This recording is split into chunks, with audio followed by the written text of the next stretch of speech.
গত ২৪ ঘন্টায় মাত্র ৩-৪ ঘন্টা ঘুমিয়েছিলাম। সপ্তমীতে সারারাত ঠাকুর দেখে অষ্টমীর ভোরবেলা মাসির বাড়ি গিয়ে পুজো দিয়ে আবার অষ্টমীর রাত্রিরে বেরিয়ে পড়েছিলাম দমদম পার্কে ঠাকুরগুলো দেখার জন্য। আসলে দুর্গাপুজো বছরে একবার আসে, একটুও সময় নষ্ট করা যাবে না। কারণ তখন গোটা শহর জুড়ে চলে আর্ট ওয়ার্ক ফেস্টিভ্যাল, একটা প্যান্ডেলও মিস করা যাবে না। প্রত্যেকটা সেট ছিল অসাধারণ। এটা ছিল দমদম পার্ক তরুণ দলের ব্যোমকেশের পাড়া। এই থিমের ওপর বেস করে প্রত্যেকটা গল্পকে ছবি হাতে এঁকে সুন্দর করে সাজানো গোটা মণ্ডপটা। আর শুরু থেকে শেষ অবধি প্রত্যেকটা এলিমেন্ট অসাধারণ। শুধু এইটুকু না, ভেতরে চলছিল লাইভ ডায়েরি ন্যারেশন।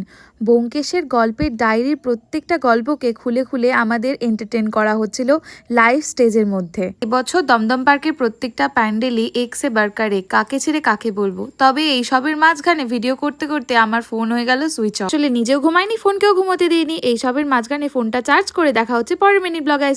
বাই।